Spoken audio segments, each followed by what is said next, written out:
మహిమ కలుగునుగా. హల్లెలూయా. ఈవేళ మనము 6వ ముద్ర మీద కొంత వాక్యాలు విందాం. కొంచెం హుషారుగా మాట్లాడాలి. హల్లెలూయా. స్టార్టింగ్ లోనే డల్గా ఉంటే చివరికి కదలైపోతాం.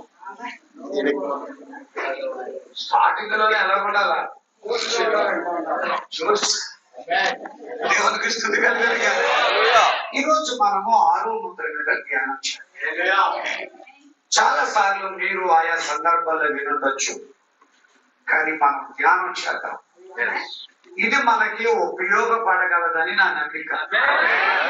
ఏ విధము చేతనైనా మనకి ఇది మేలుకరంగా ఉండగలదని నేను ఆశపడుతున్నాను. ప్రియమైన దేవుని పిల్లలారా, ఈ 6వ ముద్రను గురించి మనం చూసే ముందు బైబిల్ గ్రంథంలో 7 ముద్రలు ఉన్నాయి. ఏదో చెప్పచ్చు కదా. మొదటి ముద్ర, 2వ ముద్ర, 3, 4, 5వ ముద్ర, 6వ ముద్ర, 7వ ముద్ర. మొదటి 4 ముద్రలు అన్యజనులైనా లేక వధువుగా ఉన్నటువంటి మన కొరకు చెబుదా. హల్లెలూయా. ఇక 7వ ముద్ర కూడా మన కోసమే. అందులో ఉన్న 5వ ముద్ర, 6వ ముద్ర యూదుల కోసం, వాటి యొక్క పరిచయం. మొదటి 4 ముద్రలు. మొదటి ముద్ర విప్పగా తెల్లని గుర్రము ఒకటి కనబడెను, దాని మీద ఒకడు ఆసీనుడై ఉన్నాడు, వాడు విల్లు పట్టుకున్నాడు, వాడు జయించుచు బయలు వెళ్ళెను అనే మాట రాయబడ్డది. ఇది యోహానికి దేవుడు ఇచ్చిన ప్రత్యక్షత. ఆ తెల్లని గుర్రం మీద ఉన్నవాడు ఎవడో మన కాల ప్రవక్త, ఆయనే అంత్యక్రీస్తు, యాంటీ క్రైస్ట్. తెల్లని గుర్రం మీద ఉన్నవాడు ఎవడో కాదు, ఈజ్ యాంటీ క్రైస్ట్, క్రీస్తు విరోధి, అంత్యక్రీస్తు. అందరూ చాలా మంది ఈ తెల్లని గుర్రం మీద ఉన్నవాడు పరిశుద్ధాత్ముడని ఒకడు, మరొకడని ఒకరు రకరకాల వ్యాఖ్యానాలు ఇచ్చారు. కానీ ఈ తెల్లని గుర్రం మీద ఉన్నటువంటి వ్యక్తి ఎవరో కాదు, అతడు క్రీస్తు విరోధి. ఈ క్రీస్తు విరోధి యొక్క ఆత్మ ఎవరిలో పనిచేస్తుంది అనేది స్పష్టముగా మన ప్రవక్త చెప్పారు. అది పోపులో పనిచేస్తుంది. అంటే అంత్యక్రీస్తు యొక్క ఆత్మ ఈరోజు క్యాథలిక్లోను లేక పోపులోను మత శాఖలు అన్నిటిలోనూ కూడా పనిచేస్తున్నాయి. అందుకే ప్రకటన గ్రంథం 18:4వ వచనంలో నా ప్రజలారా ఆ మత శాఖలోంచి బయటకు రండి అన్నాడు. ఎందుకు బయటికి రమ్మని అంటున్నాడు అంటే, అక్కడ ఉన్నది క్రీస్తు ఆత్మ కాదు, అక్కడ ఉన్నది అంత్యక్రీస్తు ఆత్మ. అది క్రీస్తు విరోధి ఆత్మ. శాఖలోంచి రండి, మతంలోంచి రండి, ఆచారంలోంచి రండి. నాకు వినబడడం లేదు. చెయ్యి వాడొచ్చు కదా, ఊరు వాడొచ్చు కదా, సైలెంట్ గా ఉండడానికా.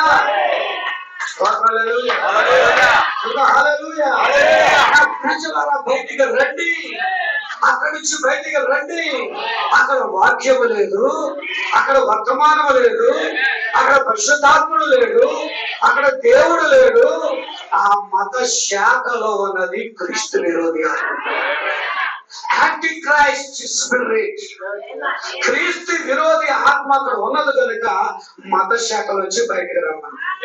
అయితే మొదటి ముద్ర విప్పంగానే కనబడిన ఆ తెల్లని గుర్రం మీద ఉన్న వ్యక్తి ఎవరో కాదు కానీ క్రీస్తు విరోధి.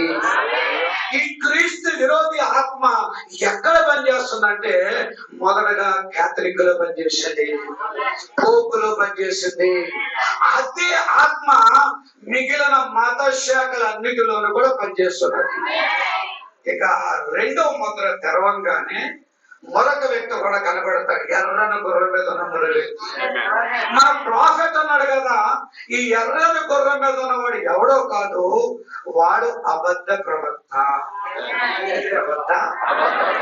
చెప్పి గట్టిగా చెప్తా ఉన్నాడు. ఏ ప్రవక్త అన్నాడు?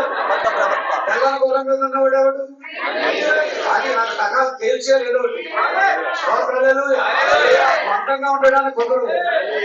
వాడు క్రీస్తు విరోధి. ఈ క్రీస్తు విరోధి యొక్క ఆత్మ ఎక్కడ పనిచేస్తుందంటే క్యాథలిక్ లో పనిచేస్తుంది, మిగిలిన మత శాఖలో పనిచేస్తుంది. ఆ రెండో ముద్ర విప్పంగానే ఆ ఎర్రని గుర్రం మీద ఉన్నవాడు కనపడుతున్నాడు. వాడి శాంతి నెమ్మది లేకుండా చేయడానికి వాడికి ఇవ్వబడి ఉన్నది. వీడు ఎవడు అంటే అబద్ధ ప్రవక్త. మత్తయి 24:24 చెప్పలేదా? అబద్ధ క్రీస్తులను అబద్ధ ప్రవక్తలను వస్తారని చెప్పలేదా? పౌలు గారు అనలేదా? నేను వెళ్ళిపోయిన తర్వాత క్రూరమైన తోడేళ్ళు మీలోనే బయలుదేరతారని చెప్పలేదా? ఓ అనేకమైన అబద్ధపు ఆత్మల లోకములు బయలు వెళ్ళాయని యోహాను చెప్పలేదా? ఆ ఎర్రని గుర్రం మీద ఉన్నవాడే అబద్ధ ప్రవక్త. ఈ అబద్ధ ప్రవక్త యొక్క ఆత్మ ఎవరిలో పనిచేసిందంటే బొబ్బులో పనిచేసింది. బంధువేమీ లేదు. వాళ్ళు చెప్పే బోధలన్నీ అబద్ధాలు, వాళ్ళు చేసే ఆరాధన అంతా అబద్ధమైనది, వాళ్ళు నడిచే అంతా కూడా అబద్ధమైనది. యేసు స్థానంలో మేరీని పెట్టారు, యేసు స్థానంలో పరిశుద్ధులు పెట్టారు, యేసు స్థానంలో సిద్ధాంతాలు పెట్టారు. వారి సిద్ధాంతాలను, వారి ఆచారాలను, వారి పద్ధతులను ఎవరైతే ఎదిరించారో వారందరినీ చంపటమే వారి పని ఉన్నది. కాబట్టి ఎర్రన గొర్రె మీద ఉన్నవాడు ఎవడో కాదు, ఎవడు అబద్ధ ప్రవక్త అంటే పోపే. మత శాఖలలోనికి కూడా అదే అబద్ధము కూడా ప్రవేశించింది. మూడవది, మూడవ ముద్ర గర్వంగానే చదవన్నమాట. ఆయన మూడో ముద్రను విప్పినప్పుడు రమ్ము అని అంటే అన్నట్లు చెప్పడానికి మన ముందుకెళ్తే ఈ 6 ముద్ర ఆగిపోతుంది. అందుకే మూడో ముద్ర తెరవంగానే నల్లనిదైన ఒక గుర్రం అన్నది, దాని మీద ఒకడు ఆశీనుడై ఉన్నాడు. స్తోత్రం కలిగింది. ప్రాఫెట్ అన్నాడు, వీడు ఎవడో కాదు మృగం అన్నాడు. ఎవరండి ఆయన? ఇంకో మాటలో కూడా చెప్పాడు, ఆయన అబద్ధ పరిహారకుడు. అంటే యేసుక్రీస్తు ప్రభువారు నిజమైన పరిహారకుడు. పాపాల పరిహరించేవాడు యేసుక్రీస్తు అయ్యాడు. పాపాలు పరిహరించడానికి యేసుకు సామర్థ్యం ఉంది. ఆయన రోగులను స్వస్థపరచగలడు, పాపాలను పరిహరించగలడు, పడిపోయిన వాడు లేపగలడు, అద్భుతాలు చేయగలడు, పర్వతాన్ని భూలోకానికి తేగలడు, ఆయన మహిమను చూపగలడు, అనేకమైన కార్యాలు చేయగలడు. ఆయన నిజ పరిహారకుడు, నిజ పరిహారకుడు. ఆయన పాపాలు పరిహరించడానికి హక్కు ఉన్నది, అధికారం ఉన్నది. అని వీడెవడో తెలుసా? అబద్ధ పరిహారకుడు. పరిహారం చేస్తానంటాడు కానీ వీడు ద్వారా పరిహారము జరగదు. హల్లెలూయా. ఏం చేశారో తెలుసా? మీ చనిపోయిన నాన్నగారు, మీ చనిపోయిన తల్లి గారు వాళ్ళ కింద ఉన్న పాతాళములో ఏదో స్థలములో ఉంటే వారిని అక్కడ నుంచి ఆ గొప్ప మహిమగల స్థలానికి వారిని నడిపించడానికి మా దగ్గర ఒక పని ఉన్నది. అవసరమైతే వాళ్ళ దోషాలు పరిహరించి అక్కడి నుంచి వాళ్ళని మహిమగల రాజ్యానికి నడిపించగలం. మీరు నిజ పరిహారకులు కాదు. నల్లన గుర్రం మీద ఉన్నవాడు అబద్ధ పరిహారకుడు, లేక వాడు అందరూ ఆమేననగా. ఇక 4వ గుర్రం మీద ఉన్నవాడు, దాని పేరే మృత్యు. స్తోత్రం కలిగింది. వాడి పేరే మరణము, వాడి పేరే మరణము. ఇది ఒకప్పుడు ఐగుప్తు దేశంలో నిర్గమకాండ 12వ అధ్యాయంలో మరణదూత సంచారం జరిగింది. స్తోత్రం కలిగినగా. రక్తము గుర్తు కలిగిన వాళ్ళు క్షేమంగా ఉన్నారు, లేదు వాళ్ళందరూ కూడా మరణించారు. ఈ రోజుల్లో వధువుని గుర్తున్నది, అదే పరిశుద్ధాత్మ, అదే వాక్యము, అదే వర్తమానము. ఈ రోజు వధువుకి మరణము లేదు. ఒకడు నా మాట విని నేను పంపిన వారిని విశ్వాసం ఉంచిన వాడు మరణములో నుండి జీవములోనికి మరణంలోంచి వచ్చేసారు, ఉపద్రవం నుంచి వచ్చేసారు, ఓ దయ్య బోధ నుంచి వచ్చేసావు, కొంచెం వినపడాలా? హల్లెలూయా. వాడి నుంచి వచ్చేసావు, మతం నుంచి వచ్చేసావు. ఇప్పుడు నీకు మరణము లేదు, శరీర మరణము తీసివేయబడ్డది, ఆత్మీయ మరణము తీసివేయబడ్డది. నీకు అగ్నిగుండము లేదు, నీకు పాతాళము లేదు. నిన్ను మరణములో నుంచి రక్షించడానికి వధువుకి ఆయనే ఒక గుర్తించాడు. అదే పరిశుద్ధ. అని ఆ గుర్తు లేని వాళ్ళు ఉన్నారే, హల్లెలూయా, వారు మరణం ముందు ముద్రించబడ్డారు. వారి మీద మరణం ఉన్నది. వారు ఎక్కడైతే కేథలిక్ బోధ దగ్గర, కేథలిక్ సిద్ధాంతం దగ్గర, మత శాఖ యొక్క బోధ దగ్గర, సిద్ధాంతం దగ్గర ఉన్నారు, అక్కడే వారు మరణంలో ఉన్నారు. ఇందులో ఉన్నారు. నేను చర్చికి వెళ్తున్నాను, ఆరాధన చేస్తున్నాను, నేను చర్చికి వెళ్తున్నాను, ప్రార్థన చేస్తున్నాను. మా పాస్టర్ గారు పెద్ద పాస్టర్ గారు, మా సంఘం చాలా పెద్దది, 2 లక్షల కంటే పైన ఉన్నది. నీ సంఘములో మరణం ఉంది. నీ సంఘములో దెయ్యం ఉన్నది, నీ సంఘములో మరణం ఉన్నది, మృత్యు ఉన్నారు. ఆ 3 రంగులు కలిపితే వచ్చే రంగే ఆ పాండుర వర్ణము. అనగా ఎప్పుడైతే ఆ మత శాఖలు, సంఘ శాఖలు లేక ఆ యొక్క బోధ ఏ స్థలం ఉంటుందో ఆ స్థలము దగ్గరే మృత్యు ఉన్నది. ప్రస్తుతం ప్రపంచమంతా దెయ్యముల బోధ చేత, మరణము చేత, మృత్యువు చేత ఏలబడుచున్నది. వాళ్ళలో నుంచి మినహాయింపు వధువు భక్తులకే ఉన్నది. చేసే అందరూ గట్టిగా వధువు భక్తులకే మినహాయింపు. వారికి మరణము దాటారు, మరణ రేఖ దాటారు, మరణ శ్రమ దాటారు. ఎందుకు దాటారు? వాళ్ళ దగ్గరికి వర్తమానం వచ్చింది, వాళ్ళ దగ్గరికి మంత్రం వచ్చింది, వాళ్ళ దగ్గరికి సత్యం వచ్చింది. నీకు మరణమే లేదు. మరణము లేదు వాడు ఎవరైనా ఉన్నాడు అంటే వధువు అంటారైనా. మరణ బొమ్మలు యేసు 2000 సంవత్సరాల క్రితమే విరిచి ఈ రోజు నీకు జీవాన్ని ఇచ్చాడు. నీవు జీవములో నడుస్తున్నావు.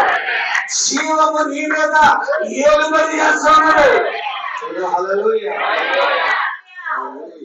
ఈ 4 మంత్రాలు ప్రస్తుతం అన్యజనుల కొరకై లేక మన కాలంలో ఉన్నటువంటి మన కొరకై ఇవ్వబడినది. స్తోత్రం కలుగునుగా. ఆల్రెడీ ఈ ముద్రలు నెరవేరినవి. ఈ 4 ముద్రలు ఆల్రెడీ నెరవేరినవి. ఎంతమంది ఆమె? ఇంకా 7వ ముద్ర అది ప్రభు రాక. 1963 ఫిబ్రవరి 28వ తారీఖున ఆయన సూర్యాస్తమయ కొండ మీదకి దిగొచ్చాడు. ఆయన తన హస్తపత్రముతో వచ్చాడు. ఆయన తన వధువుని కలడానికి వచ్చాడు. ఆయన తన లేఖనాలు తెచ్చాడు. ఆయన ఈ రోజు వధువుకి సరైన వాక్యాన్ని తెచ్చాడు. ఆయన సంఘాన్ని కలుసుకున్నాడు. ఆయన సంఘాన్ని సరిచేస్తున్నాడు. ఆయన ఆత్మని ప్రారంభించాడు. ఆయన 62లో దిగొచ్చినది హస్తపత్రము తెచ్చాడు. ఆయన అది ప్రభు రాక.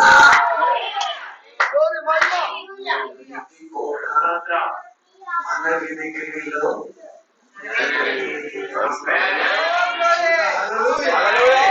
నెరవేరవలసినవే ఇప్పుడు మనం చెప్పుకోబోతున్నాం. 5వ ముద్ర, 6వ ముద్ర. ఈ 5 మన కోసం అయితే అందరూ వచ్చారు.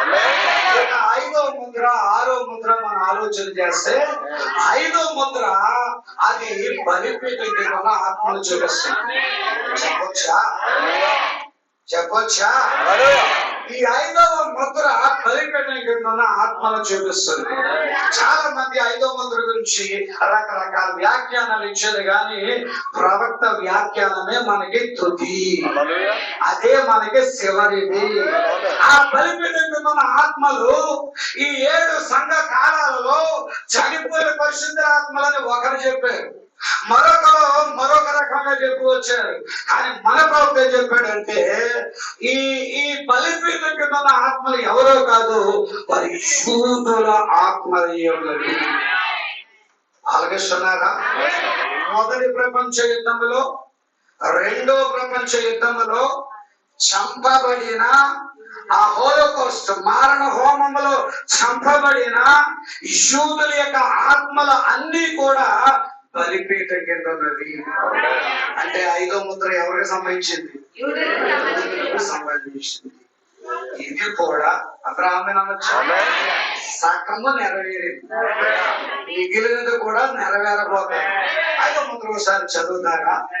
చదివి వాళ్ళు స్పష్టంగా చదవండి. చదవమ్మా. ఆయన 5వ ముద్రను విప్పినప్పుడు దేవుని వాక్యము నిమిత్తమును తాము ఇచ్చిన సాక్ష్యము నిమిత్తమును వధింపబడిన వారి ఆత్మలను బలిపీఠము క్రింద చూచితిని. వారు నాదా సత్యస్వరూపి పరిశుద్ధుడా ఎందాక తీర్పు తీర్చకయు మా రక్తము నిమిత్తము నివాసులకు ప్రతిదండన చేయదు ఉందని దగ్గరగా కేకలు వేసి తెల్లని వస్త్రము వారిలో ప్రతివానికి ఇయ్యబడెను మరియు చంపబడబోవు వారి సహవాసుల యొక్కయు సహోదరుల యొక్కయు లెక్క పూర్తి అగు వరకు ఇంకొంచెము కాలము బలిపీఠము కింద విశ్రమింపవలెనని వారికి బయలుపరచబడెను. ప్రపంచ యుద్ధంలో, మొదటి ప్రపంచ యుద్ధంలో, రెండవ ప్రపంచ యుద్ధంలో కొన్ని వేల మంది యూదులు వధించబడ్డారు.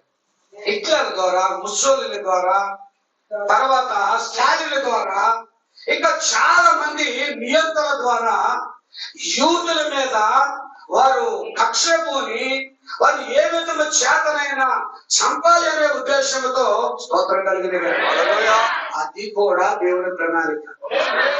క్రీస్తు శకం 70లో వారు యెరూషలేము నుంచి చెదిరిపోయారు. ఆ తర్వాత వారు ప్రపంచం అంతా చెదిరిపోయి ప్రపంచ దేశాల్లో బాగా సెటిల్ అయిపోయారు. వారు మరలా అంచూరుకు తింటే సిగరించాలని లేఖనము నెరవేరాలి అంటే వారి స్వదేశానికి కదా. కానీ మీరు వెళ్ళడం లేదు. దేవుడు రేపాడు ఒక్కసారిగా తుఫాను వాటి రేపుతేనే కానీ కథలో మీరు చెప్పినట్లుగా వారు రేపాడు. హిట్లర్ ద్వారా, ముస్సోలిని ద్వారా, స్టాలిన్ ద్వారా, ఇంకా మరికొందరు వ్యక్తుల ద్వారా యుద్ధాలు చేసి మరణహోమాలు సృష్టించి చివరికి వారందరూ చాలా మంది హతులుగా చేస్తే మరణించిన వారి ఆత్మలే ఇప్పుడు బలిపీఠం. మిగిలిన వారు మనం ఇక్కడ ఉంటే మనము కూడా ఇక బ్రతకమని చెప్పి అంజూరపు చెట్టు చిగురించాలనే లేఖనము సంపూర్ణంగా నెరవేరడం కోసం 1946లోనే వారందరూ వారి స్వదేశానికి వెళ్ళారు. చదివే బలిపీఠం మీద ఆత్మ అంటున్నారు కదా, నాదా సత్యస్వరూపి ఎందాక నువ్వు తీర్పు తీర్చకుండా ఉన్నావు. మమ్మల్ని చెడ్డిన వాళ్ళందరికీ నువ్వు తీర్పు తీర్చాలి. మమ్మల్ని హతమార్చిన వాళ్ళందరికీ శిక్ష విధించాలి. మా అందరికి ఎవరైతే హాని చేశారో వాళ్ళకి తగిన తగిన కార్యాచరణ వాళ్ళు అడుగుతున్నప్పుడు ప్రభు చెబుతున్నారు. ఒక స్వరం వినబడుతుంది, ఇంకను మీలాగే, అక్కడ రాయబడి మీలాగే సహదాసుల యొక్కయు మీ చదవమాది అక్కడి నుంచి మరియు వారి వలనే చంపబడబో వారి యొక్క సహదాసుల యొక్కయు సహోదరుల యొక్కయు లెక్క పూర్తయ్యే వరకు ఇంకొంచెం కాలము ఉండవలేను. 5వ ముద్ర సగం నెరవేరండి. మిగిలినది కూడా నెరవేరాలంటే 6వ ముద్ర రావాలా? సహదాసులు కూడా రావాలా? వాళ్ళ సహోదరులు కూడా రావాలా? ఇషూదులని శంక రావాలా? ముద్రించబడవలసి వాళ్ళు ఉన్నారు. స్తోత్రం కలిగిన అలానే అవగాహన వచ్చింది అనుకుంటున్నా. 4 ముద్రలో అవగాహన వచ్చాయి. ఐదో ముద్ర కూడా కొంచెం తెలిసింది అనుకుంటున్నాను. హల్లెలూయా. ఇప్పుడు ఆరో ముద్రలోనే వెళ్తాం. స్తోత్రం కలుగును. హల్లెలూయా. ఆరవ ముద్ర అనేది పూర్తిగా శ్రమల కాలం. ఈ ఆరవ ముద్ర గురించి మొట్టమొదటిసారిగా యోహాను చెప్పాడు. ప్రకటన గ్రంథం యోహాను మొట్టమొదటిసారిగా ఈ 6వ అధ్యాయం 12వ వచనంలో ఈ ఆరవ ముద్ర గురించి లేక శ్రమల కాలాన్ని గురించి యోహాను మొదటగా చెప్పాడు. ఆయన ఆరవ ముద్ర విప్పినప్పుడు నేను చూడగా పెద్ద భూకంపం కలిగాను. సూర్యుడు కంబల వలె నలుపాయను, చంద్రబింబంతయు రక్తవర్ణమాయను. పెద్ద గాలి చేత ఊగిసలాడు అంజూరపు చెట్టు నుండి ఆ కాలపు కాయలు రాలినట్లుగా ఆకాశ నక్షత్రంలో భూమి మీద రాలేను. మరియు ఆకాశమైన చుట్టబడిన గంధం వలనే తొలగిపోయాను. ప్రతి కొండయు ప్రతి దీపమును వాటి వాటి స్థానములు తప్పాను. ఈ శ్రమల కాలము లేక ఆరంభముల గురించి యోహాను మొదలుగా చెప్పాడు. ఆ తర్వాత ఈ ఆరంభముల గురించి యోహాను కంటే ముందు యేసే చెప్పాడు. మత్తయి సువార్త 24వ అధ్యాయము 29, 30 వచనాలు మనం చదువుకుందాం. ఆ దినముల శ్రమ ముగిసిన వెంటనే చీకటి సూర్యుని కమ్మను చంద్రుడు కాంతిని ఇయ్యడు, ఆకాశము నుండి నక్షత్రములు రాలును. అస్సలు మారదు. యేసు చెప్పింది యోహాను చెప్పింది ఒకటే. యోహానులో ఉన్నది యేసేనని నమ్ముచున్నావా? యోహాను మాట్లాడినా యేసు మాట్లాడి ఒకలాగే మాట్లాడుచున్నాడు. హల్లెలూయా. సూర్యుడు చీకటి కమ్మను, చంద్రుడు కాంతిని ఇయ్యడు, ఆకాశము నుండి నక్షత్రములు రాలును, ఆకాశమందలి శక్తులు కదిలించబడును. అప్పుడు మనుష్య కుమారుడు చూచిన ఆకాశము నుండి కనబడును. అప్పుడు మనుష్య కుమారుడు మహాప్రభావముతోను మహామహిమతోను ఆకాశ మేఘారుడే వచ్చుట చూచి భూమిలో సకల గోత్రముల వారు రొమ్ము కొట్టుకుందురు. మత్తయి 24లో కూడా అది కూడా శ్రమల గురించి ఆరో ముద్ర గురించి ఆయన మాట్లాడుతున్నాడు. వీళ్ళిద్దరి కంటే ముందుగా యోహాను కంటే యేసు కంటే ముందుగా యెషయా గారు కూడా మాట్లాడుతున్నాడు. యెషయా గ్రంథం 13వ అధ్యాయము 6 నుంచి 11 వచనాలు మనం చదివితే, యెహోవా దినము వచ్చుచున్నది, ఘోషించుడి, అది ప్రళయము వలె సర్వశక్తుడకు దేవుని యొద్ద నుండి వచ్చును. స్తోత్రం కలుగునుగా. హల్లెలూయా. అందుచేత బాహువులన్నీ దుర్బలములగును, ప్రతి వాని గుండె కరిగిపోవును, జనులు విభ్రాంతి నొందుదురు, వేదనలు దుఃఖములను వారికి కలుగును. ప్రసవ వేదన పడు దాని వలె వారి వేదన పడతారు. వారిలో ఒకడు తేరి చూతురు, వారి ముఖములు జ్వాలల వలె ఎర్రబారును. యెహోవా దినము వచ్చుచున్నది, దోషమును పాడు చేయుటకు పిలుచున్నారా? నేను పాడు చేయడానికి అదే శ్రమల కాలం. అదే ఆరవ ముద్ర. దేశమును పాడు చేయటకును, పాపులను కొద్దిగా దారులను నొట్టకుండా నశింపచేయటకును, క్రూరమైన ఉగ్రతతోను ప్రచండమైన కోపముతోను అది వచ్చును. ఆకాశ నక్షత్రములు రక్షిత రాశులను తమ వెలుగు ప్రకాశింపనీయవు. ఉదయ కాలమున సూర్యుని చీకటి కమ్మును, చంద్రుడు ప్రకాశింపడు. ఈ వచనాలు తప్పుతున్నాయా నెరవేరుతున్నాయా? అది క్రమంగా వస్తున్నాయా? చెబుతా. హల్లెలూయా. ఈ శ్రమల కాలం గురించి దైవజనుడైన దానియేలు గారు కూడా బోధించారు. దానియేలు గ్రంథము 12వ అధ్యాయంలో మనం ఆ లేఖన భాగాన్ని మనం చూస్తాము. ఆ కాలమందు నీ జనుల పక్షమున నిలిచినట్టి మహా అధిపతి మిఖాయేలు వచ్చును. అప్పుడు నీ జనులు రాజ్యముగా కూడిన కాలం మొదలుకొని ఈ కాలము వరకు ఎన్నటికీ కలుగనంత ఆపద కలుగును. దేవునికి స్తోత్రం కలుగును. కాబట్టి ప్రియమైన దేవుని పిల్లరా, లేఖనం మనకి ఏం బోధిస్తుందంటే శ్రమల కాలం అనేది ఉన్నది. 6వ ముద్ర అనగా శ్రమల కాలమై ఉన్నది. ఈ 6వ ముద్ర గురించి, 6వ ముద్ర యొక్క నెరవేర్పు గురించి లేఖనాల్లో అనేక చోట్ల ఉన్నది. 6వ ముద్ర ఈచుకోటు శ్రమల కాలము అనగా అందరూ గట్టిగా 6వ ముద్ర అనగానే శ్రమల కాలము. చంద్రమాల 6వ ముద్ర అనగానే శ్రమల కాలము. మరోసారి అనగలరా? ఊహించని సమయంలో, ఊహించని విధముగా, ఊహించని ప్రదేశంలో మార్పు లేని దేవుడు పని చేస్తాడు, పని చేస్తున్నాడు. అక్కడ వాక్యం బాగా కనపడగా ఉందా? 6వ ముద్ర అనగా కొంచెం గట్టిగా చెప్పాలా? చెబుతా హల్లెలూయా, చెబుతా హల్లెలూయా, మంచిగా హల్లెలూయా. 6వ ముద్ర అనగా అదేమై ఉన్నది? గుర్తు పెట్టుకోండి. 6వ ముద్ర అది తీర్పు ముద్ర అయి ఉన్నది. 6వ ముద్ర అది శ్రమల కాలమై ఉన్నది. 6వ ముద్ర ప్రకృతిని ఆటంకపరిచే కార్యముగా ఉన్నది. 6వ ముద్ర సకల ప్రకృతికి కల్లోలమై ఉన్నది. 6వ ముద్ర విమోచన ముద్ర. 6వ ముద్ర ఏదో కార్యమును చేయబడుచు ఉన్నది. ఎరియేంత పాలన కొరకు సమస్త ప్రపంచమును మూలుగుచు మరియు ప్రసవ వేదన చేయుచున్నది.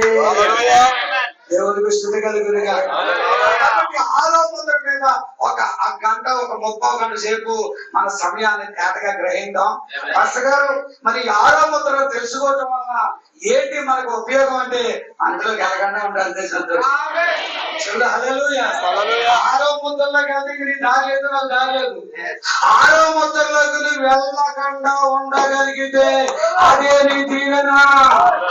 6వ ముద్ర జరగక మునిపే నీవు వెళ్ళవలసి ఉన్నది, నీవు ఎత్తబడవలసి ఉన్నది, నీవు కొనుక్కోవలసి ఉన్నది, నువ్వు మేఘాల మీద వెళ్ళవలసి ఉన్నది, యేసు నువ్వు కలవలసి ఉన్నది.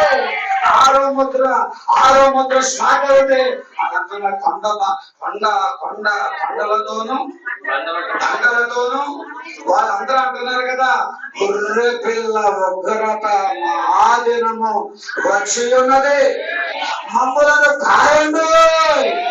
రాజులు అడుగుతారంట, స్వతంత్రులు అడుగుతారంట, భాగ్యవంతులు అడుగుతారంట, ఓ పెద్ద పెద్ద గనులు అడుగుతారంట. అందులో నుంచి తప్పించబడే ఒక్కడ కూడా ఉండదు.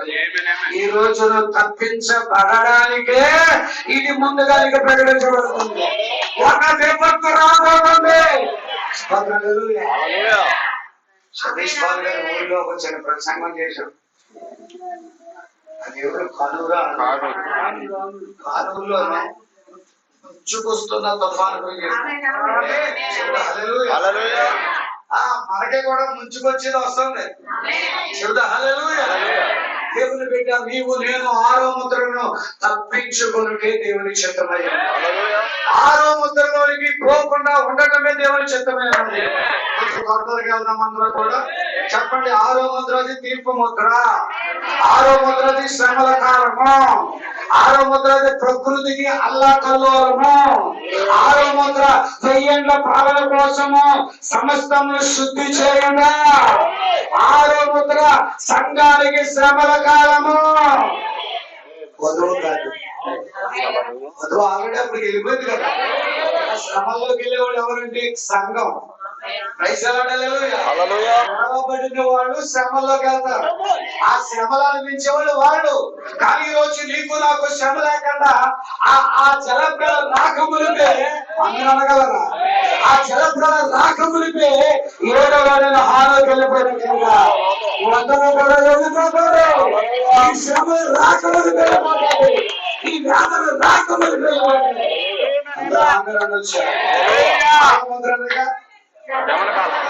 అది తీర్పు ముద్ర. 6వ ముద్ర అనగా అది శ్రమల కాలం.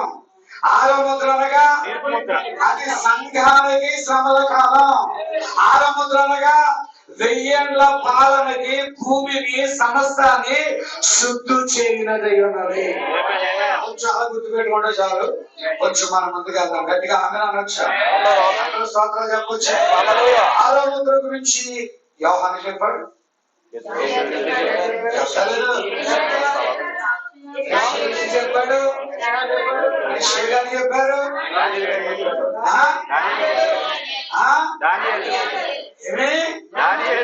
దానియేలు గారు కూడా చెప్పారు.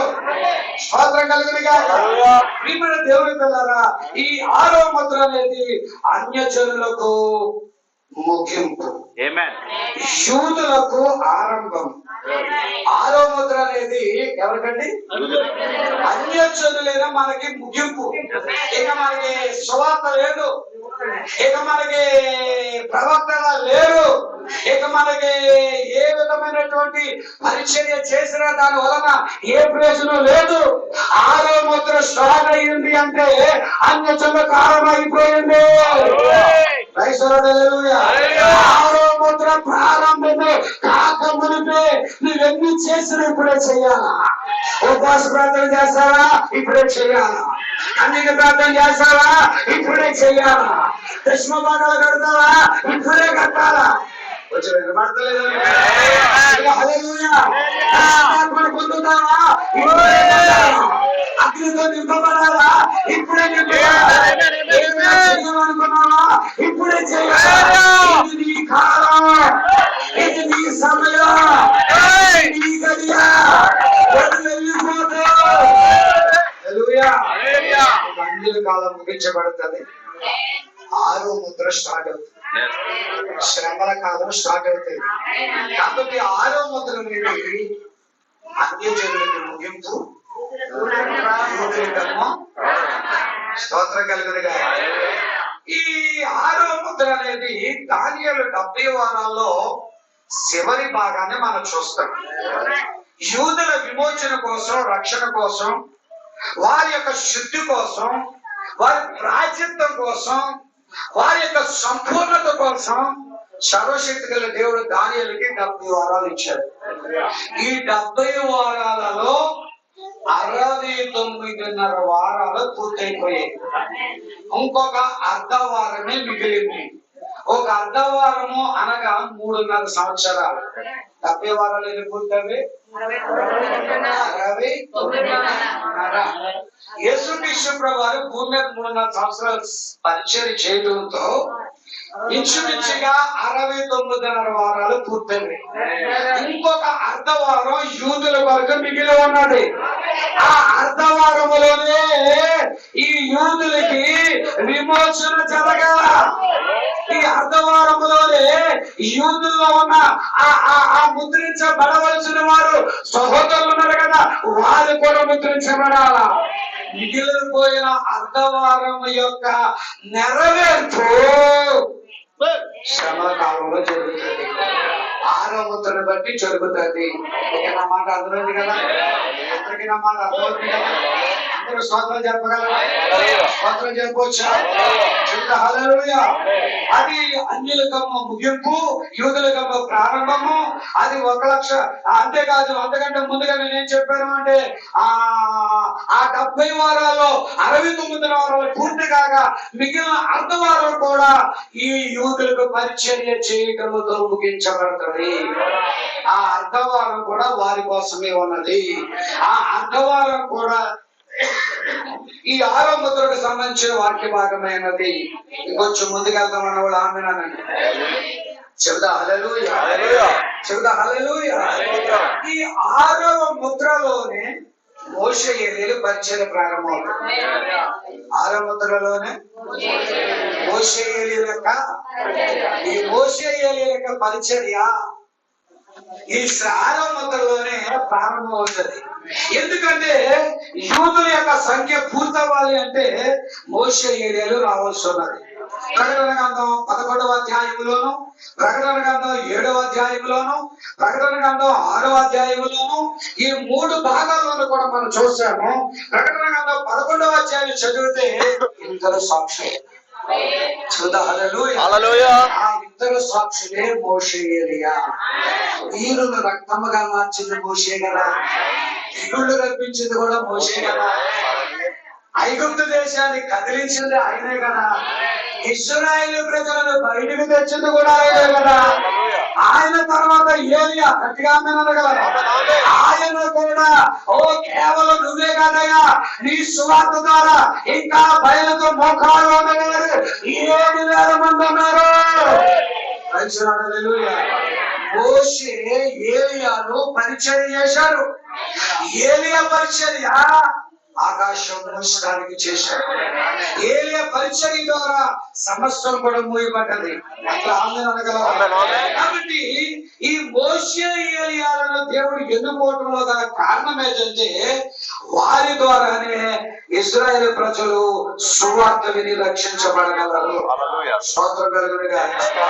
అందరూ ఆమె. మోషే ఏలియాల పరిచర్య ద్వారానే ఈ యొక్క యూదులకి సువార్త అందించబడుతుందనే మాటని మనం గుర్తించగలగాల. ఈ 6వ ముద్ర అనేది సంపూర్ణముగా ప్రకృతికి అల్లాకొల్లాలు, లేకపోతే భంగపరచడం, లేక ప్రకృతి అంతటిని కూడా పుదిపేయడం, ప్రకృతిని అంతటిని కూడా గట్టిగా ఆమె అనగలరు. మనమే చూస్తాడు, ఇప్పుడు వచ్చిన సునామీలు కాదు, ఇప్పుడు వచ్చినటువంటి భూకంపాలు కాదు, ఇప్పుడు వచ్చినటువంటి యుద్ధాలు కాదు, ఇప్పుడు వచ్చినటువంటి ఈ శ్రమలు కాదు. 6 ముద్రతో ప్రారంభించబడుతుంది. దానిని మహాశ్రమల కాలం అన్నారు. డినామినేషన్ 40 రోజులు శ్రమల కాలం పాటిస్తున్నారు. ఏమండి? 5 దినాల శ్రమల దినాలు, 40 రోజులు శ్రమల దినాలు పాటించిన తర్వాత ఇంకా శ్రమల దినాలు లేవు. వాస్తవానికి మరలా సంవత్సరంపై శ్రమల దినాలు వస్తాయి. అయ్యా, నువ్వు పాటించే ఈ శ్రమ దినాలు కాదు, అసలైన శ్రమ దినాలు మిగిలి ఉన్నాయి. ఆ శ్రమల దినాల్లోకి పోకుండానే ఈ రోజు నీవు ఒక తరిగి చేరాలా, ఒక క్రమంలోకి రావాలా. 6వ ముద్ర అనేది ప్రకృతికి ఒక అల్లకల్లోలం, ప్రకృతికి అది ఒక భంగపాటు, ప్రకృతికి అది ఒక ఆటంకము. ప్రకృతిని అంతటినీ కూడా ఆయన కుదిపేస్తాడు. ఎందుకు దేవుడు ఈ ప్రకృతిని ఇలాగ కుదపడానికి, అల్లాకల్లోలం చేయడానికి, భంగపరచడానికి దేవుడు ముందుకొచ్చి ఆయన ఈ కార్యాలు చేస్తున్నాడు అంటే ఈ ప్రకృతిని కుదిపేస్తేనే గాని ఇశ్రాయేలు ప్రజలు బయటికి రారు. అందరూ ఆమె అనొచ్చా? ప్రకృతి అంతా గలిబిలి అవుతేనే కానీ ఇశ్రాయేలు ప్రజలు బయటికి రారు. ఈ ప్రకృతి అంతా కూడా వణికితేనే కానీ ఇశ్రాయేలు ప్రజలు బయటికి రారు. అంటే ఇశ్రాయేలు ప్రజలు బయటికి రావాలి అంటే కొంచెం గట్టిగా చెప్పొచ్చు. ఇశ్రాయేలు ప్రజలు బయటికి రావాలి అంటే దేవుడికైనా పగ చెబుదా? హల్లెలూయా. అంతే సరుకులు పెట్టుకోమని అది వచ్చు కదా, తిప్పొచ్చు కదా. అప్పుడు చూడండి, ఎంత బాగా చూడగలరు. స్తోత్రం కలుగునుగా. ప్రకృతిని కుదిపేస్తానే అలలు చెప్పొచ్చా? ప్రకృతిని అల్లాకల్లోలం చేస్తాడే, ప్రకృతిని స్తంభింపజేస్తాడే. యూదులకి విడుదల జరుగుతుంది, యోధా ప్రజలకి విడుదల జరుగుతుంది. ఆయన కావాలని ఈ ప్రకృతి మీద అక్షయని కడతలేదు. ఈ భూమి మీద, ఈ ఆకాశం మీద, ఈ నక్షత్రాల మీద దేవునికి ప్రతీకారాలు ఏమి లేవు. దాని పుట్టు ద్వారా, దానిని కలిపిని చేయటం ద్వారా ఇశ్రాయేలు ప్రజలకు విడుదల, ఇశ్రాయేలు ప్రజలు బయటకు వస్తారు, ఇశ్రాయేలు ప్రజలు ముద్రించబడతారు. స్తోత్రం చెప్పొచ్చు. మొదటిసారి ఏమండి? మొదటిసారి ఇశ్రాయేలు ప్రజలు ఐగుప్తు దేశంలో 437 ఉన్నప్పుడు అక్కడ దేవుడు ఒకసారి ప్రకృతి మీద తన ప్రభావాన్ని చూపించాడు. దయచేసి ఆమె అనగలుగుతారు. అందరూ స్తోత్రం చెప్పవచ్చు. కాండము 10వ అధ్యాయము 21, 23 వచ్చిన దాకా మనం చదువుకుందాం. నిర్గమకాండం 10వ అధ్యాయము 21, 23 దాకా మనం చదువుకుందాం. మోషేతో అందుకు యెహోవా మోషేతో ఆకాశం వైపు చెయ్యి చాపుము, ఐగుప్తు దేశం మీదికి చీకటి చేతికి తెలియనంతగా చిక్కని చీకటి కమ్మునను. మోషే ఆకాశంకు తన చెయ్యెత్తినప్పుడు ఐగుప్తు దేశం అంతయు 3 దినములు గాఢాంధకారమాయెను. 3 దినములు ఒకరినొకడు కనుగొనలేదు. ఎవడను తానున్న చోటు నుండి లేవలేకపోయాను. అయినను ఇశ్రాయేలీయులు అందరికీ వారి నివాసంలో పెరుగుండెను. ప్రభుకు స్తోత్రం కలుగునుగాక. ఐగుప్తు దేశం ఇశ్రాయేలు ప్రజలు బయటికి రావాలా? ఐగుప్తు దేశంలో ఇశ్రాయేలు ప్రజలు ముద్రించబడాలా? ఐగుప్తు దేశంలో ప్రజలు వారు బయటికి రావాలంటే దేవుడు ప్రకృతి మీద ఒకసారి పంపిస్తాడు. మోషేని చేపైకెత్తు, ఆకాశముని చేపైకెత్తునప్పుడు గాఢాంధకారం కమ్ముతుంది. సూర్యుడు అవుతాడు, చంద్రుడు అవుతాడు. గట్టిగా ఇశ్రాయేలు ప్రజలు విడుదల పొందడానికి ఆయన ప్రకృతిని కలుపుచున్నాడు, ప్రకృతిని కలిపిలి చేస్తా ఉన్నాడు. ఆ మాట అర్థమైతే దేవుడు చూడ హల్లెలూయా, చూడ హల్లెలూయా. 10వ అధ్యాయము 21, 23 దాకా మరొకసారి చదువుతున్నాను. అందరూ కూడా ఆలకించండి. అందుకు యెహోవా మోషేతో ఆకాశం వైపు చెయ్యి చాపుము, ఐగుప్తు దేశం మీదికి చీకటి చేతికి తెలియనంత చిక్కని చీకటి కమ్ముననెను. మోషే ఆకాశం వైపు తన చెయ్యి ఎత్తినప్పుడు ఐగుప్తు దేశం అంతయు 3 దినములు గాఢాంధకారమాయెను. 3 దినములు ఒక్కరొకడు కనుగొనలేదు. ఎవడను తానున్న చోటు నుండి లేవలేకపోయాను. స్తోత్రం కలుగునుగాక. హల్లెలూయా. అదే కార్యాన్ని చేయడానికి 6వ ముద్ర వస్తుంది. చెబుదా హల్లెలూయా. మరలా ప్రకృతిని కదపాల, మరలా ఆకాశాన్ని భూమిని కదపాల, సూర్యుడి చంద్రుడి కదపాల, నక్షత్రాలను కదపాల. అలా కదపతేనే 6వ ముద్ర స్టార్ట్ అవుతుంది, శ్రమణ కాలం స్టార్ట్ అవుతుంది. 11వ అధ్యాయంలో ఆ ఇద్దరు సాక్షులకి భూమి మీద, ఆకాశం మీద, నక్షత్రాల మీద, సమస్తమైన వాటి మీద అధికారం ఇచ్చారు. వారు ఏదైనా చేస్తారు, వారు ఏదైనా జరిగిస్తారు. భూమిని మోస్తారు, ఆకాశాన్ని మోస్తారు. సూర్యుడు నల్ల కావచ్చు, ఎర్ర కావచ్చు, చంద్రుడు ఎర్ర కావచ్చు, అమ్మనవచ్చు, ఆనందకరం తీసుకురావచ్చు. ఎందుకు ఇదంతా చేస్తున్నారంటే సహదాసులు సంఖ్య పూర్తవాలి. 5వ అధ్యాయములో కొద్దిమంది మాత్రమే వధించబడి బలిపీఠం కింద ఉన్నారు. వారు మొదలుపెడుతున్నారు, నాదాను ఎప్పుడు వస్తావయ్యా? మమ్మల్ని శిక్షించిన వారికి నువ్వు ఎప్పుడు శిక్షణ తెస్తావయ్యా? నువ్వు తీర్పు ఎప్పుడు తీరుస్తావయ్యా అని వేడుకొని చూడగా కంగారు పడకలే. 6వ ముద్ర రాబోతుంది, 6వ ముద్ర జరుగుతుంది. వినపడుతుందా? అందరూ ఆమె అనగలరా? కంగారు పడకలే. 6వ ముద్ర రావాల్సి ఉన్నది. 6వ ముద్ర వచ్చిన తర్వాత శ్రమల కాలం స్టార్ట్ అవుతుంది. 6వ అధ్యాయం దగ్గర 7వ అధ్యాయం దగ్గర 11వ అధ్యాయం దగ్గర ప్రకటన గ్రంథం 11వ అధ్యాయం దగ్గర చదవండి. చదవగలను చదవండి, బైక్లోనే చదవాలని లేదు, మామూలుగా చదవచ్చు. చదవమ్మా. అయితే 3 దినములైన పిమ్మట దేవుని యొద్ద నుండి వచ్చి మొదలు చూద్దామా. మరి ఒకడు చేతి కర్ర వంటి కొలకర్ర నాకు ఇచ్చి, నీవు లేచి దేవుని ఆలయమును బలిపీఠమును కొలత వేసి ఆలయములో పూజించి వారిని లెక్కపెట్టుము. ఆలయమునకు వెలుపటి ఆవరణమును కొలత వేయక విడిచిపెట్టుము. అది అన్యులకు ఇయ్యబడెను. వారు 42 నెలలు పరిశుద్ధ పట్టణమును కాలితో త్రొక్కుదురు.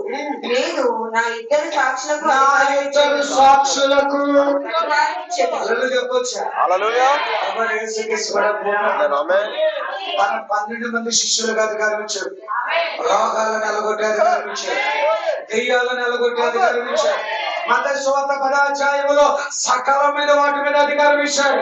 స్తోత్రం కలుగును గాక. రోగం మీద అధికారం ఇచ్చాడు. ప్రతి దెయ్యం మీద అధికారం ఇచ్చాడు. స్వస్థపరిచే శక్తిని ఇచ్చాడు. ఇప్పుడు ఇద్దరు సాక్షులు కూడా అధికారం ఇస్తున్నాడు. ఏమని అధికారం ఇస్తున్నాడు చదువుమా? వారు గోనెపట్ట ధరించుకొని 1260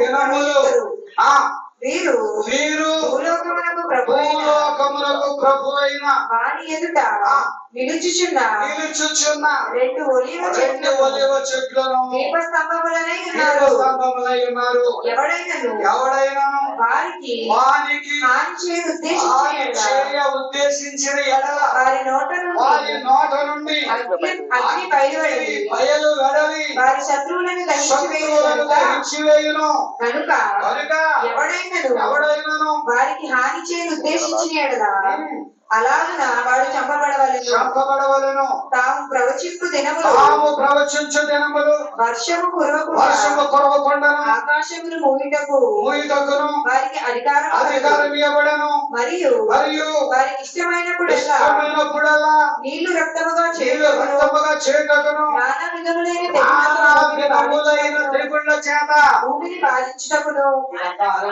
వారికి అధికారము కలదు. ఇదంతా ఆరంభంలో జరుగుతుంది. అవసరమైతే తెగులు రప్పిస్తారు. అవసరమైతే భూమిని భంగపరుస్తారు. అవసరమైతే ఆకాశాన్ని మూసేస్తారు. వాళ్ళకి అవసరమైతే ఏదైనా చేయడానికి అధికారం ఉన్నది. ఎందుకనగా తన ప్రజలు బయటికి రావాలి. తన బిడ్డలు ముద్రించబడాలి. సహదోషులు ముద్రించబడాలి. చదువుమా. వారి సాక్ష్యము చెప్పుటకును ముగింపగానే అగాధముల నుండి వచ్చు క్రూర మృగము ఆ ఇతర సాక్షులు మోసే ఏరియా. ఆ ఇతర సాక్షులు వచ్చి ఈ భూమి మీదకి స్తంభాలను తీసుకురాగలరు. భూమిని కంపింప చేయగలరు. ఆకాశ నక్షత్రాల రాలం చేయగలరు. ఈ సమస్త ప్రకృతిని భంగపరచగలరు. ఎందుకు ఇదంతా జరుగుతుంది అంటే తన ప్రజలను విమోచించాలంటే మరొకసారి ప్రకృతిని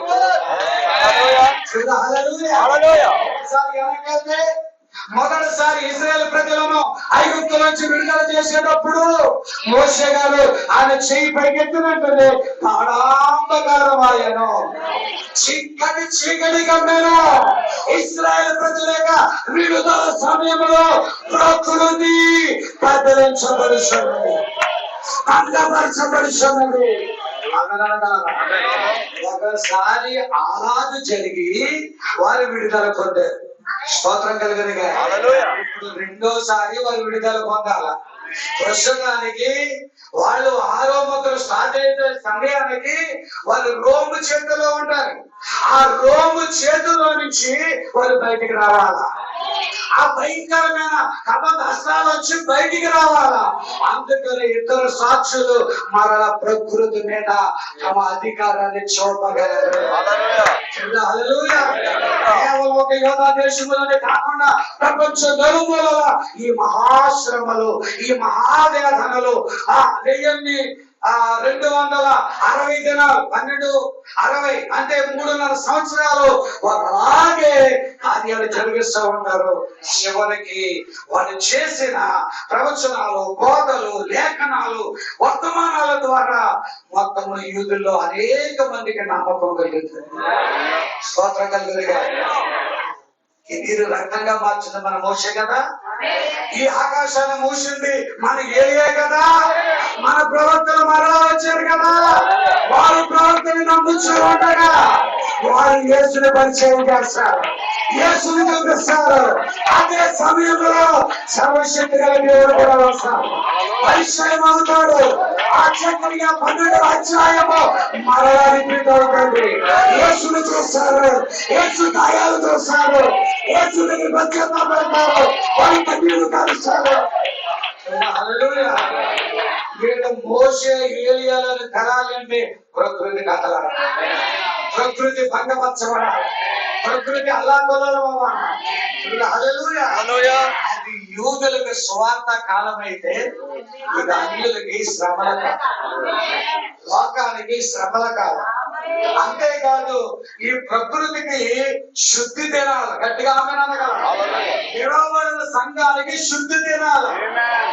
శుద్ధి కలిగినగా ముందే వదిలిపోయింది కాబట్టి ఇప్పుడు రెండోసారి కూడా ఇశ్రాయేలు ప్రజలు ముద్రించబడాలి అంటే ప్రకృతి మరొకసారి ఏం చేయబడాలి?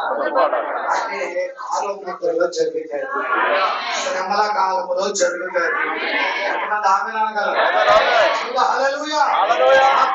సోదరి సోదరులారా, అది కఠినమైన దినాలు, అది ఉగ్రత దినాలు, అది వేదనకరమైన దినాలు.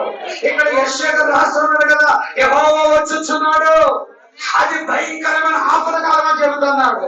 దానియేలు కూడా అది ఆపదకాలం అని చెబుతున్నాడు. అది ప్రపంచానికి శ్రమల కాలం.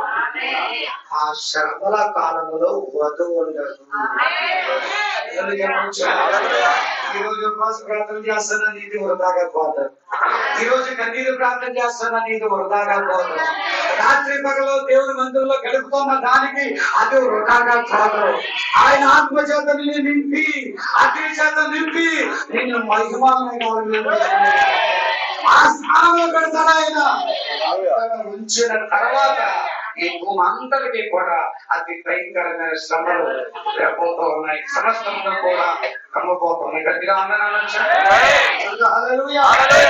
ఈ శ్రమల కాలంలో లేక ఈ 6వ మంత్రం యొక్క దినాలలో ఐగుప్తు దేశం యొక్క రోగు చేతుల్లోనికి యూదులు కూడా ప్రపంచమంతా కూడా వెళ్ళిపోయినప్పుడు వాళ్ళ చేతుల్లో నుంచి మరలా దేవుడు బయటకు తీయడానికి మరొకసారి ప్రకృతిని ఆయన కలపబోతున్నాడు. స్తోత్రం కలిగిన 6వ అధ్యాయము 9 నుంచి ఆయన 6వ మంత్రం విప్పినప్పుడు నేను చూడగా భూకంపం కలిగాను, సూర్యుడు కంబల వలె కలిపాయను. అక్కడ గాఢాంధకారం వచ్చిందా? మొదటిసారి గాఢాంధకారం వచ్చిందా? మాట్లాడలేదు. యూదులను దేవుడు విడిపించేటప్పుడు గాఢాంధకారం వచ్చిందా? చీకటి వచ్చిందా? మరలా రోగు చేతుల నుంచి విడిపించేటప్పుడు ఇది రావాలా? అందుకనే సూర్యుడు కంబలి వలె నలుపాయను, చంద్రబింబమంతయు రక్తవర్ణమాయను. పెద్ద గాలి చేత ఊగిస్తున్నాడు. అంజూరపు చెట్టు నుండి ఆ కాలపు కాయలు రాలినట్లుగా ఆకాశ నక్షత్రాలు భూమి మీద రాలును. స్తోత్రం కలుగునుగా. ప్రతి కొండ, ప్రతి ద్వీపము వాటి వాటి స్థానములు కత్తును. రాజులను, ధనులను, సహస్రాధిపతులను, ధనవంతులను, బలిష్ఠులను, ప్రతి దాసుడు, స్వతంత్రుడు, కొండ గుహలో, బండ సొంతల్లో దాసుని సింహాసనాశుడైన వారి యొక్కయు, గొర్రె పిల్ల యొక్కయు ఉగ్రత మహాదినము వచ్చెను. అదే ఆ రోజు యేసయ్య పిల్లకి దాకా తల్లికి దాకా కరోనా టైంలో 9 సార్లు చెప్పండి. కరోనా బాధలు పడలేదా మీరు? లోన్గానే సర్వీస్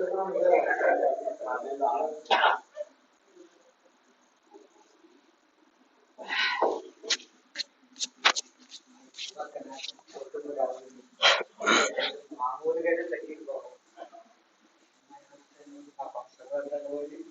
తగ్గిపోవడం చేసినట్టు తగ్గితే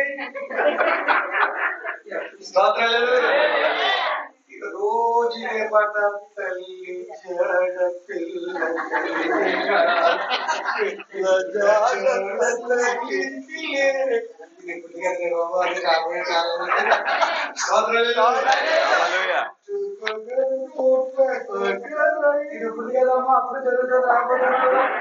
అది గొర్రె పిల్ల ఒకరు శ్రమలు తినాలి, వేదన తినాలి, వధువానికి అది ఉండకూడదు, అందులో వెళ్ళడానికి వీలు లేదు. అది విడవబడిన వాళ్ళకి తప్ప వధువుకు లేనే లేదు. మేఘాలలో వెళ్ళిపోతా, ప్రభుని తలుచుకుంటా, ప్రభుతో ఐక్యమైపోతా, ఇందులో వెళ్ళిపోతా. గొప్ప విషయం ఏంటంటే ప్రజలందరూ విడబడిన అందరూ ఇక్కడ శ్రమలు పాలవుతుంటే అక్కడ వధువుకు నిండు 3.5 సంవత్సరాల నిండు 3.5 సంవత్సరాల నిండు ఈ వధువుకు నిండు ఆనందం.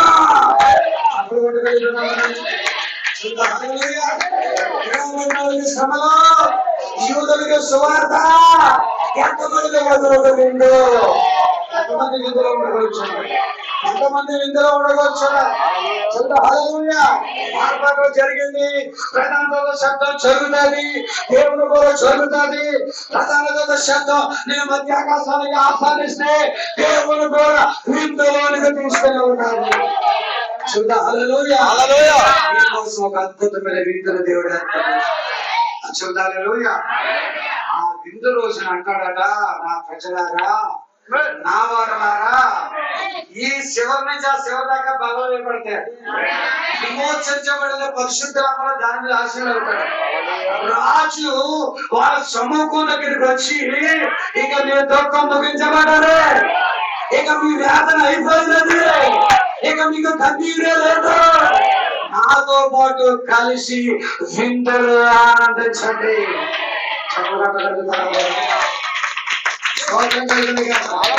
ఆ గొప్ప విందులు పోతారు అని విడవబడిన వాళ్ళ శ్రమల్లో యూదులకి సువార్త యూదులను ఇలాగా సహదాక్షులను విమోచించడం కోసం మరొకసారి దేవుడు భూమిని కదుపుతున్నాడు. సూర్యుడు నల్లగైపోతున్నాడు, చంద్రుడు ఎర్రగైపోతున్నాడు, నక్షత్రాలు రాలిపోతున్నాయి, ప్రతి కొండ కదిలిపోతుంది, ప్రతి ద్వీపం వాటి స్థానాలు తప్పుతుంది. భూరాజులు, ధనికులు, సహస్రపతులు వాళ్ళందరూ కూడా కొండ సందుల్లో కొండతో దాగుని మమ్మల్ని రక్షించండి. గొర్రె పిల్ల ఉగ్రత దిన వచ్చింది. అది అదే శ్రమలక, అదే ప్రకృతికి గలిబిలి, అదే ప్రపంచానికి కల్లోలం, అదే ప్రపంచానికి వేదన, అదే శ్రమ. ఆ శ్రమ దినాన్ని తప్పించడానికి ఎవడు ప్రపంచంలో ఉన్నాడు. అందుకే భూరాజులు మనం రక్షించడానికి కోరుకుంటున్నారు, సహస్రాధిపతులు మనం కాపాడండి బతిమాలుకుంటున్నారు. బ్రదర్, ఒకే ఒక ఆశ్రయపురం అన్నది, అదే ప్రభు. అక్కడ మాత్రమే నీకు క్షేమం ఉన్నది, అక్కడ మాత్రమే మనకు భద్రత ఉన్నది. అందరూ స్తోత్రం చెప్పగలరు. స్తోత్రం, హల్లెలూయా.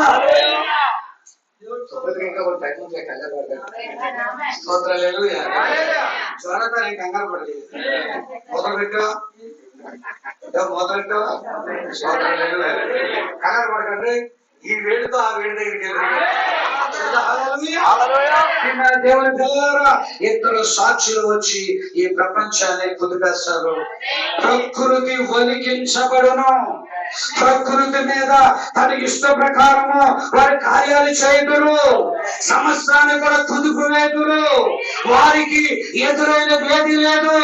ఆరో ముద్ర పరిపూర్ణముగా ప్రకృతిని భంగపరుచును. కారణం ప్రకృతిని ఎందుకు భంగపరుస్తున్నాడు? తన పిల్లల బయటికి రావా, తన పిల్లలు ముద్రించబడాల, సహదాసుల సంఖ్య పూర్తవాలా. మరి పూర్తయినప్పుడు దాకా కొంతమంది బలిపీఠం కింద ఉన్నారు, ఇంకా కొంతమంది విడుదల పొందాలా. విడుదల పొందాలి అంటే ఎవరు రావాలా? శ్రమల కాలం రావాలి. ఆరో ముద్ర లేనిదే, శ్రమల కాలం లేనిదే సహదాసులు రారు. సహదాసులు వస్తేనే గాని ఆ 5వ ముద్ర 6వ ముద్ర పూర్తి కాదు. అంత గట్టిగా కాబట్టి 5, 6 యూదులకు సంబంధించింది. అయ్యా, మరి మనం ఎందుకు దేవుడు ధ్యానం చేయాలా? ఆ శ్రమలోకి నీవు నేను పోకూడదు, ఆ వేదంలోకి నీవు నేను పోకూడదు. నీవు నేను మేఘాల మీద ఆ విందులో, ఆ మధ్యాకాశంలో విందులో మనము తప్పగా దేవుని మహిమపరచాలి. స్తోత్రం కలుగును గాక. చెబుతా హల్లెలూయా. దేవునికి స్తోత్రం కలుగును గాక. ప్రకృతిని వణికించడము అది దేవుని యొక్క శక్తి అన్నది. ఆరంభంలో సంపూర్ణంగా ప్రకృతిని భంగపరచుట ఇది నిశ్చయముగా నమ్ముచున్నారా? ఇది మీకు అర్థమైనదా? దేవుడు మీ అందరిని దీవించుగాక. 3.5 సంవత్సరాలు ఈ భయంకరమైన అంతరాయము జరుగును. ఈ భయంకరమైన వేదన, కష్టము, శ్రమ జరుగును. స్తోత్రం కలుగునుగా. మన ప్రభువైన యేసుక్రీస్తు కూడా అర్పించబడేటప్పుడు చెప్పండి, మన ప్రభువైన యేసుక్రీస్తు కూడా శిలువ మీద అర్పించబడినప్పుడు భూకంపం కలిగిందా? చెబుదా హల్లెలూయా. మన తండ్రి అయిన మన ప్రభువైన యేసుక్రీస్తు కూడా అర్పించబడినప్పుడు భూకంపం కలిగిందా? తెర చిరిగిందా? నల్లగా అయ్యిందా? కాడాంతకాలం అయ్యిందా? స్తోత్రం కలుగును గాక. ఈ రోజు యూదులు కూడా మరొకసారి సంపూర్ణ ముద్రలకు రావాలంటే ప్రకృతి కదలాలా? స్తోత్రం కలుగును గాక. చెబుతా హల్లెలూయా. ఒకప్పుడు చరిత్రలో జరిగింది. యేసు అర్పించబడినప్పుడు జరిగింది. ఇప్పుడు మరలా 6వ ముద్రలో ఆ 1,44,000 మంది ముద్రించబడాలి అంటే ఇద్దరు సాక్షులు రావాలి. వారు ప్రవచనాలు చెప్పాలి. వారు అర్థవాదాన్ని పూర్తి చేయాలి. దానివేళ 70 వారాల్లో అర్థవాదము యూదుల కొరకే వాళ్ళ లేఖనాలు చెప్పాలా? ఒక్క యూదుల కోసం దేవుడు ఏదైనా చేస్తాడు. ఈరోజు ప్రపంచంలో చాలా మంది యూదులపై యుద్ధం చేస్తున్నారు. నువ్వు చేసే యుద్ధం యూదులతో దేవుడితో చేస్తున్నావు. యూదుల పక్షాన దేవుడు ఉన్నాడు. దావీదు ఒకడే కాదు, దావీదులో ఒకడున్నాడు. బైబిల్ ఉన్నటువంటి అనేక మంది యూదుల చేత ఆయన నిశ్చయబడి ఉన్నాడు. ఒక్క యూదుడు రక్షించడానికి ఇష్టం లేదు. దేశాన్ని అంతటనే కూడా అది రక్షించు దేవుడు అయి ఉన్నాడు. అందుకని దేవుడు ఏం చేశాడో తెలుసా?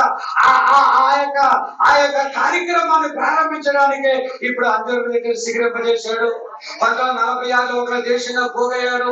ఐక్యరాజ్య సమితి 48లో వాళ్ళకు జెండా, వాళ్ళకు ఒక దేశం, వాళ్ళకి సమస్తాన్ని ఆర్మీని ఏర్పాటు చేయడం అంతా జరిగింది. వాళ్ళ దేశంగా సమకూర్చబడ్డారు. వాళ్ళ దేశంగా ఉన్నారు. ఒక దేశంగా ఆరాధిస్తున్నారు. ఒక దేశంగా శుద్ధిస్తున్నారు. వాటి వెళ్ళిన వెంటారు అనొచ్చా? ఇలా వాటి వెళ్ళిన వెంటారు ఒక దేశంలో ఉన్న యూదుల దగ్గరకి మోషే ఏరియాలో రాగలరు. మోషే ఏరియాలు రావడానికి మీరే ఆలస్యం, నాదే ఆలస్యం, మనదే ఆలస్యం. మనం వెంటబడిన వెంటనే చెప్పొచ్చు కదా. మనం వెంటబడిన వెంటనే ద్వారాలు మనకు మూయబడతాయి, ద్వారాల వారికి తెరబడతాయి. దేవుడు వ్యక్తిగతంగా మనతో ఉంటాడు. దేవుడు ద్వేషంగా వాళ్ళతో వ్యవహరిస్తాడు. చెదిరిపోయిన యూదులను దేవుడు ప్రపంచ ద్వారా, ఆయా కల్లోలాల ద్వారా వాళ్ళందరినీ ఒక దేశంగా పోగు చేసి వాళ్ళు ఒక దగ్గర ఎందుకు పెట్టాడు అంటే, ఇలా వెళ్ళిపోయిన వెంటనే యూదుల దగ్గరికి దేవుడు వాళ్ళకి 3వ సంవత్సరం వాళ్ళకి స్వార్థ అందిస్తాడు, కార్యాలు జరిగిస్తాడు, లేఖనాలు బోధిస్తాడు. 1,44,000 ముద్రిస్తాడు. అలా ముద్రించడానికి ప్రపంచాన్ని కల్లోలం చేస్తాడు, ప్రమాదం తీసుకొస్తాడు, అతలాకుతలం చేస్తాడు. చివరికి ఎంతమందిని ముద్రిస్తాడు ఆయన? 1,44,000 మంది ముద్రించబడిన తర్వాత సహదాసుల సంఖ్య సహదాసుల యొక్క సంఖ్య ఇప్పుడు ఇంకా పూర్తయిందా లేదా? జోసఫ్ గారు, సంఖ్య పూర్తయిందా లేదా? పూర్తి అవ్వాలంటే ఏం రావాలా? శ్రమకాలం రావాలి, మూసి రావాలా, అర్థవారం నెరవేరాలి. ఇన్ని లింకులు వాళ్ళకి తోడే ఉన్నాయి. అంతేకాకుండా వాళ్ళు పాపానికి ప్రాయశ్చిత్తం జరగాల, మరలా ప్రభు వారి దగ్గరికి రావాలి. అందరూ గట్టిగా అనొచ్చా? నా సోదరి సోదరులారా, ఆ శ్రమల కాలం లోకానికి విపత్తు కాలం, అది ఉగ్రత కాలం, అది మహావేదన కాలం. అందులోకి నీవు నేను ఎల్లక మునిపే సిద్ధపడదామా? ఎదుగుకుందామా? చక్కబెట్టుకుందామా? మధులు మార్చుకుందామా? ఇంకా ఏమైనా ఆశ ఉన్నాయా? స్తోత్రం కలుగునుగా. ఏ నిధి నీకేమైనా ఆశలు ఉన్నాయా? లోకాశలు ఏమైనా ఉన్నాయా? స్తోత్రం కలుగునుగా. చెప్తా హల్లెలూయా. ఇది వేరే పేరు అంటారు కాదు, మా ఇద్దరు కొట్టుకుని మీకు ఇంకా ఏమైనా ఉన్నాయా ఆశలు? నీ ఆశ ఒకటే ఒకటి ఉండాలి, అదే జీవన్ గారు మీకు కూడా ఏమైనా ఆశలు ఉన్నాయా?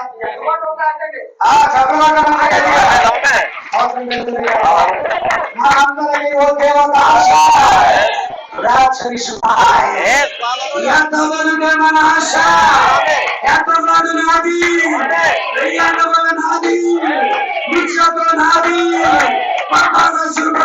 నాది, ఆ ఏ పేరు నాది.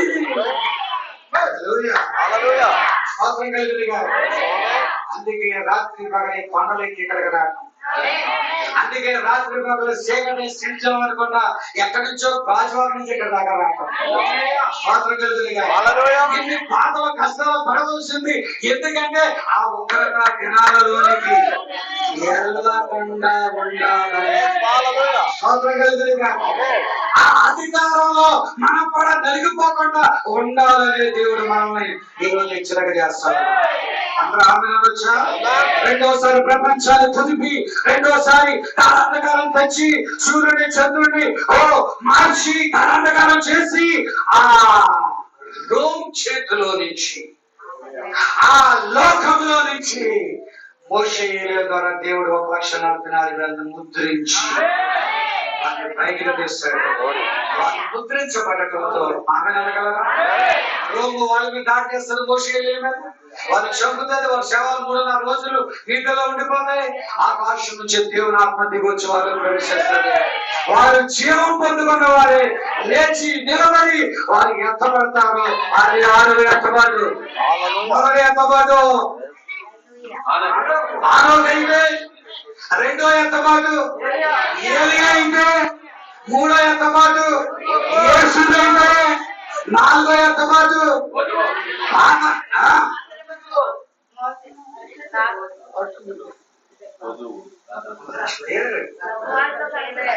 నాకు అర్థమైపోతుంది. మొదటి ఎత్తబాటు హానోకైతే, 2వది ఏలియా అయితే, 3వది యేసు అయితే, 4వది పాత నిబంధన పరిశుద్ధులకైతే, 5వది నీదే. 5వ ఎత్తబాటులో వధువు నీవు ఉంటావు, నేనుంటాను. 6వ ఎత్తబాటు 1,40,000 మంది ముద్రించిన తర్వాత రోమ్ ఈ మోషే చంపిన తర్వాత 3.5 రోజులు శవాలుగా ఉండిపోయిన తర్వాత ఆత్మ వచ్చి వారిని పైకి తీసుకెళ్ళిపోతారు.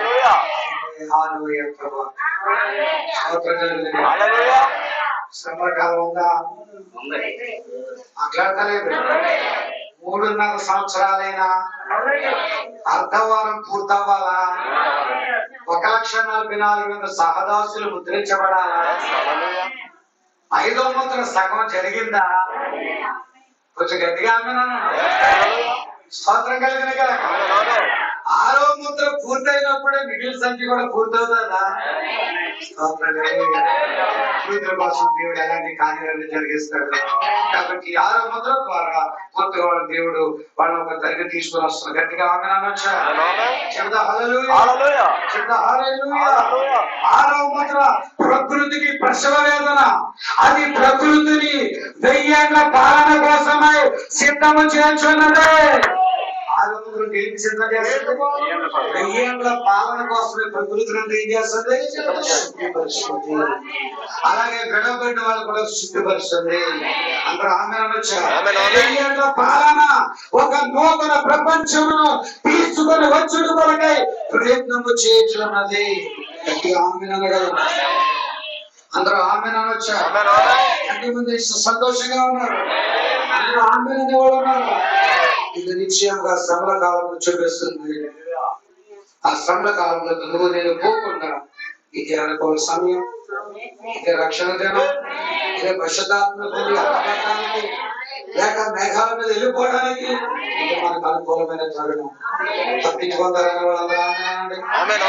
శ్రమల కాలంలో పోనన్న వాళ్ళు ఆమెనండి. అది నాకు అక్కర్లేదన్న వాళ్ళు ఆమెనండి.